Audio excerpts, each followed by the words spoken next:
Most Chinese people know the old saying, illness finds its way in by the mouth.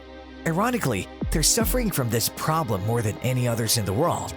China's food industry has swiftly industrialized over the last decade, producing many advantages to the country's consumers. But techniques originating in the chemical industry are being misapplied in food production, triggering many safety scandals. Worryingly, these techniques are increasingly polished, making the use of illegal materials harder to detect. Hello everyone, welcome to World of China, a channel to explore China. In today's video, we are talking about a burning topic: fake and toxic foods proliferate in China and the food safety scandals. So stay tuned and give this video a big thumbs up. In May, a government sampling of gelatin used in drug capsules found that firms all over China were using toxic materials to manufacture medicines. Eventually, the State Food and Drug Administration confirmed that more than 12% of the 254 firms tested were using harmful industrial gelatin rather than edible gelatin in their capsules. That is questionable to be the whole story. If things are this bad in the closely monitored drug industry, other big gelatin users, specifically the confectionery and beauty industries, are hardly expected to be doing better. On April 19th last year, the Chinese Health Ministry published a list of 47 non-food essences known to be illegally used in foodstuffs and a list of dozens of legal additives that are being misused across 22 different categories of food. The Agricultural Ministry had previously issued a list of dozens of chemicals banned from use in animal fodder, drinking water, or in poultry and aquaculture production. Food safety experts said that neither of the health ministry's list was complete.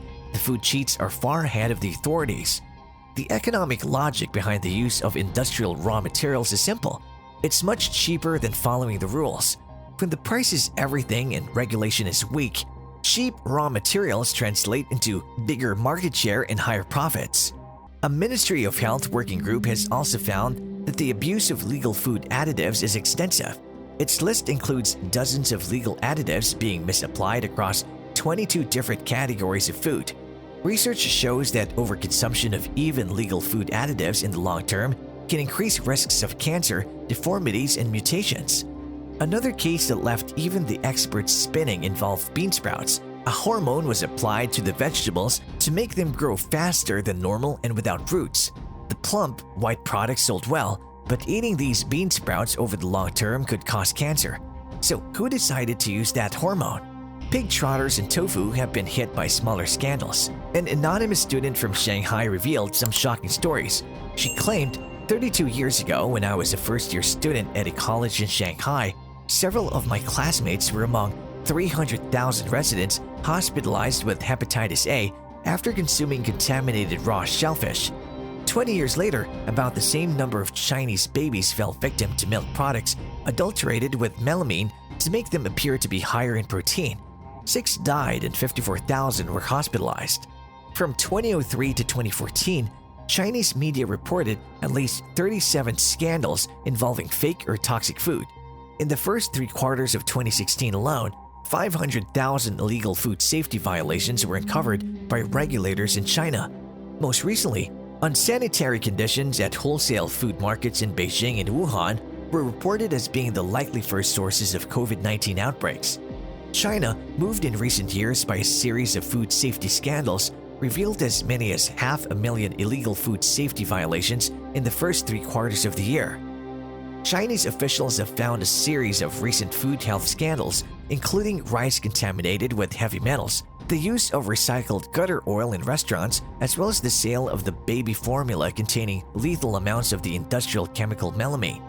Bi Jingquan, the head of the China Food and Drug Administration, told the Standing Committee of National People's Congress on Friday that significant progress had been made in the food sector, but the problems remained. According to a transcript of Bi's report published on the official website of the National People's Congress, Chinese food safety departments conducted more than 15 million individual inspections in the first 3 quarters of the year and found more than 500,000 incidents of illegal behavior, Bi Jingquan said. Among the offenses, there were false advertising, the use of artificial products and ingredients, and the sale of adulterated food products. One case in the northeastern province of Jilin involved the use of industrial gelatin in food.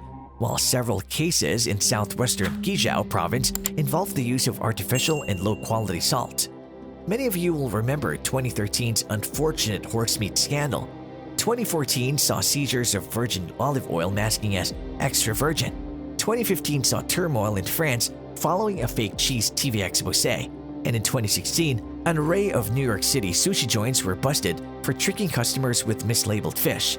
The world of counterfeit food seems to be ever-present, adapting to food trends and sourcing artificial ingredients in order to maximize profits. In December, over 100 bags of fake plastic rice were seized in Nigeria. The seizure followed plans by Nigerian customs to ban rice transportation to support local farmers and reduce inflation in the country, where it had become a raging problem. Although Nigeria's inflation rate has recently been dropping and had seen an out-of-control acceleration following 2016's flotation of the naira, it still has a long recovery ahead and could yet see further damage with the rise in artificial produce and illegal smuggling. It's thought that the plastic rice originated from China, where artificial food is roaringly prevailing. Reports of Chinese plastic rice first resurfaced in 2011, with synthetic resin reportedly added to potato to create grain shapes. Further scandals of Chinese food include seizures of glowing contaminated pork, colored soybeans masquerading as peas, and perhaps most ingeniously, walnut shells stuffed with concrete and then glued back together.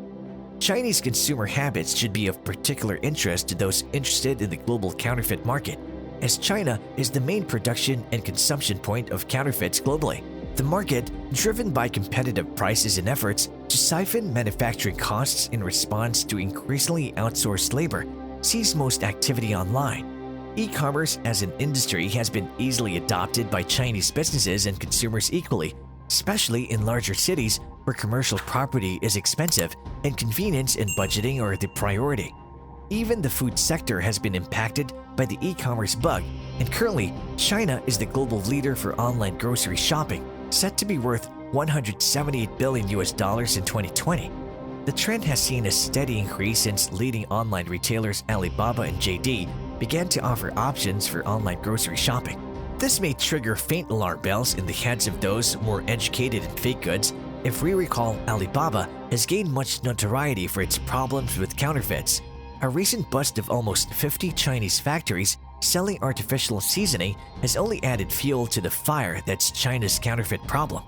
Cancer-causing industrial salt and other toxic additives were discovered in soy sauces, stocks, and seasonings packaged under global brand names such as Maggi, Knorr, and Nestle. The counterfeit factories, with a total worth of over $14 million, shipped products all over China and caused trouble among burned consumers who moved to criticize China's Food and Drug Administration. Artificial food, unfortunately, is a burning global issue. The gravity of the situation is such that, from fraudulent honey to fake alcohol, it's apparent that every person has consumed artificial products at some point. Experts point out that Western nations faced similar problems in the past, but that the number of cases in China is shocking anyway. Food tracking is a common method for boosting food safety. It's like if you buy a pear in America, you can easily find out which farm it came from. If you buy a tin of pears, you can find out where the additives were sourced. But in China, this is almost impossible. A long supply chain develops between China's farms and its dinner tables. There are too many employers, too many products, too many points of sale, and too many consumers. At the more basic level, China's punishments for producing harmful foods are too light, and the guilty are rarely caught. Universally, it's understood that food needs to be regulated, but more, that you cannot stop victims from seeking judicial redress. Otherwise, how Chinese authorities are to prevent China's food market from becoming a race to the bottom? Well, that's all for today. Thanks for watching the video. Give this video a big thumbs up and let me know your thoughts in the comment box. For more exciting videos, subscribe to this channel and hit the bell icon. I'll be back with another exciting video soon. Till then, check out our channel for more exciting videos and stay tuned.